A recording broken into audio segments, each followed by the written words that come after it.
Hai sahabat Mandalika Film, jumpa lagi.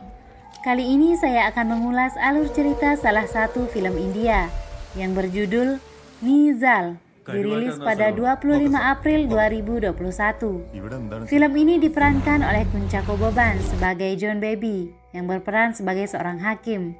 Namun sebelum mengulas ceritanya, jangan lupa subscribe, like, share, dan komen. Film ini diawali dengan kecelakaan mobil yang dialami oleh John Baby. Karena tulang hidungnya patah, dia terpaksa menggunakan topeng. Terdapat kejadian yang membingungkan baginya setelah kecelakaan. Dia merasakan adanya hujan yang turun disertai petir, walaupun cuaca sedang cerah. Akhirnya, atasan dari John Baby menyarankannya untuk pergi ke psikiater. John Baby pun mengikuti saran dari atasannya. Dia pergi menemui psikiater. Namun, ia mendapatkan jawaban bahwa itu hanyalah trauma sementara saja. Akhirnya dia menemui Salini, istri dari sahabatnya yang merupakan seorang psikolog anak. Dia menjumpainya karena siapa tahu Salini bisa memecahkan masalahnya. Namun apa yang dikatakan Salini tentang keanehan yang dialaminya sama saja dengan psikiater yang pernah ia temui. Pada kesempatan yang sama, Salini menceritakan ada seorang anak yang berumur 8 tahun bernama Nitin di sekolah yang ditanganinya. Dia merasa ada yang aneh pada anak itu. Ketika anak-anak lain menceritakan dongeng anak-anak di depan kelas, tapi Nitin justru menceritakan kisah pembunuhan yang kejam dengan bahasa Malayam. Yang janggal adalah karena anak itu lahir dan besar di Bangalore. Nitin hanya tinggal bersama ibunya karena sang ayah meninggal dunia akibat kecelakaan. Nitin juga menceritakan kisah pembunuhan di sebuah danau yang bertempat di Karufata yang berlokasi di Alappuzha, sebuah desa terpencil. Pada akhirnya untuk mengkonfirmasi cerita tersebut, John Baby meminta agar Salini mempertemukannya dengan Nitin. Sarmila, ibu Nitin, sempat menghalangi John Baby untuk bertemu dengan anaknya. Tetapi John Baby kemudian mengancam akan melaporkan kasus ini ke polisi. Akhirnya John Baby bertemu dengan Nitin dan melihat tidak ada yang aneh dengannya. Nitin terlihat menyukai John Baby di pertemuan pertama mereka. Akhirnya, untuk memastikan cerita Nitin itu tidak benar, keesokan harinya, John Baby berangkat ke kantor polisi Haripat di Alappuzha bersama supirnya.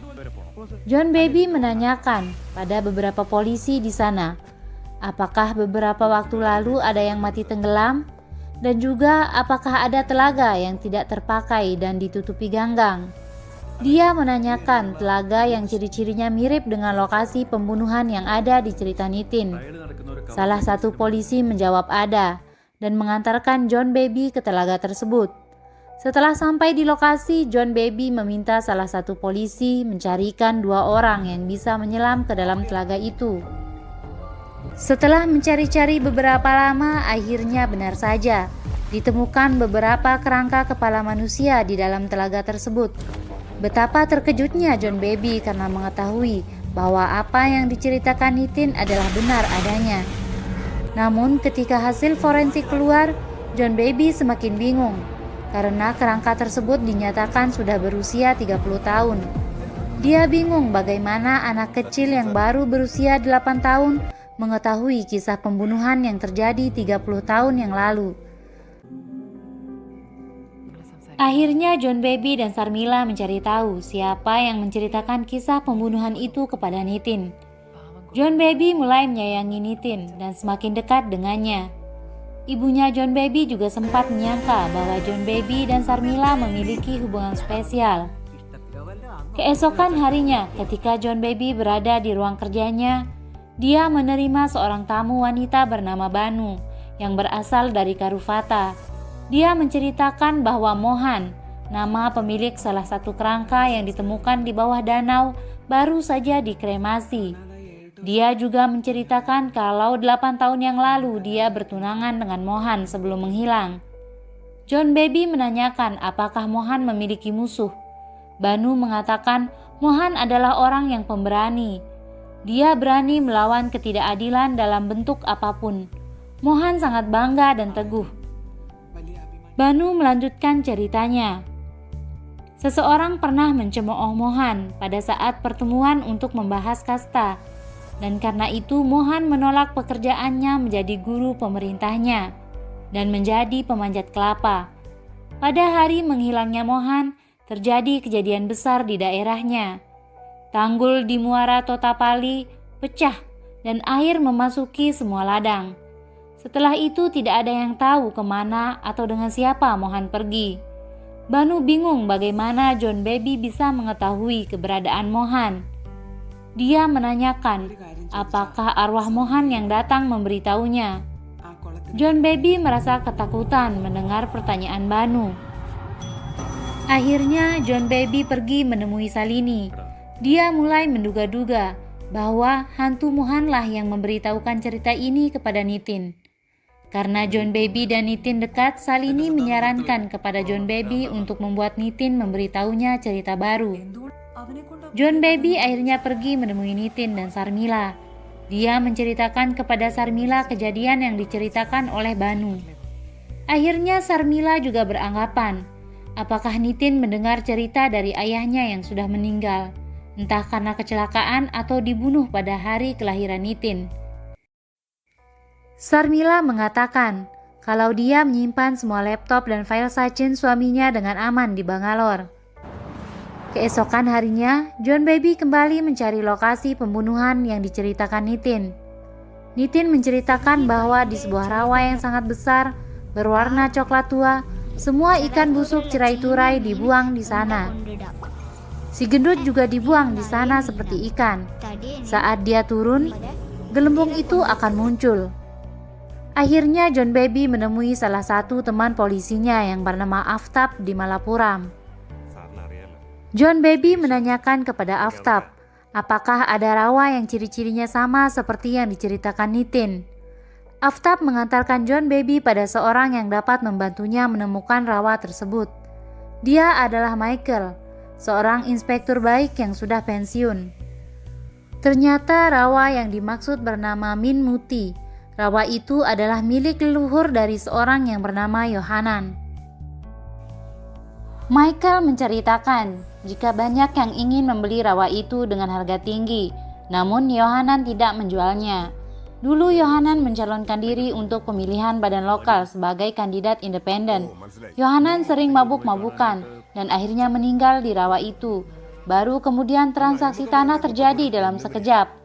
John Baby menanyakan apakah Yohanan pria yang besar kepada Michael. Michael membenarkan.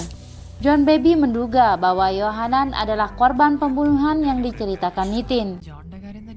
Karena semakin mengerikan, keesokan harinya, John Baby, Nitin dan Sarmila pergi ke Bangalore untuk memeriksa file di laptop Sachin ayah Nitin. Namun, John Baby tidak menemukan apapun. Malam harinya ketika tertidur, John Baby tiba-tiba bermimpi buruk. Dia berjalan keluar kamar dan mendatangi kamar Sarmila. Dia mendapati pintu kamarnya terbuka. Betapa terkejutnya John Baby. Dia mendapati Sarmila yang menceritakan semua kisah yang diketahui Nitin. Sarmila menceritakan kisah itu dalam keadaan tertidur di alam bawah sadarnya. Saat itu juga John Baby kembali pulang ke rumahnya. Sarmila bingung kenapa tiba-tiba John Baby kembali. Keesokan harinya, John Baby menceritakan pada Sarmila bahwa ternyata di alam bawah sadarnya ketika tertidur, Sarmila menceritakan semua kisah itu pada Nitin. Sarmila terkejut mendengar itu. John Baby menduga Sarmila mendengar kisah itu saat masih kecil dan masih ada dalam pikirannya. Sarmila dan John Baby akhirnya pergi untuk menemui teman dekat ibunya yang bernama Viswanathan. John Baby menanyakan kepada Viswanathan apakah dia mengenal Sarmila. Pria itu langsung pingsan setelah menyebut nama ibu Sarmila yaitu Radamani. Mereka membawanya ke rumah sakit. Setelah sadar, Salini menanyakan pada Viswanathan apa yang biasa dilakukan ibu Sarmila sebelum ia tertidur. Salini mengatakan bahwa Sarmila mengetahui banyak cerita pembunuhan 30 tahun lalu. dan di bawah alam sadarnya menceritakan kepada anaknya. John Baby yang sebelumnya sudah menyelidiki Viswanathan mengetahui semua tindakan keji yang dilakukannya. John Baby meminta polisi menahannya setelah keluar dari rumah sakit. Viswanathan mengelak melakukan semua itu. Akhirnya, John Baby pulang bersama Salini, Nitin, dan Sarmila. Namun sesampai di luar rumah sakit, Sarmila berbohong kepada John Baby. Dia mengatakan ada pekerjaan dan akan pulang sendiri. Namun, Sarmila justru kembali menemui Viswanathan dan membantunya keluar dari rumah sakit. Dia bahkan mengantarkannya ke halte bis dan memberinya uang. Sarmila berpikir dia adalah teman ibunya yang baik. Jadi dia tidak ingin ibunya bersedih karena ia ditangkap. Keesokan harinya, Nitin yang tinggal di rumah Salini untuk sementara waktu menanyakan, "Orang tua di rumah sakit menyebutkan nama Radama, bukan? Siapa itu?" Dia memberitahu bahwa dia memiliki hubungan dengannya. Nitin mengatakan kalau dia tahu bagaimana Radama dibunuh.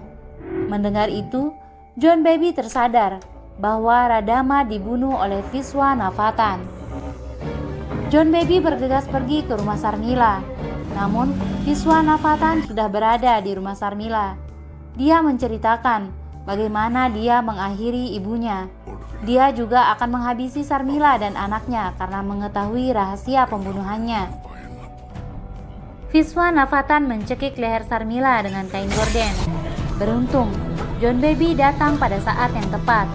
Dia mencoba melepaskan tangan Viswanathan. Namun dengan mudah, John Baby didorong oleh Viswanathan yang bertubuh tinggi besar. Ketika mendorong Sarmila, kaki Viswanathan tersangkut kain gorden dan membuat badannya terlempar dari lantai 6 rumah Sarmila. Beginilah akhir cerita dari film ini, penuh dengan teka-teki. Jika kalian suka dengan video ini, jangan lupa subscribe, like, share, dan komen. Sampai jumpa.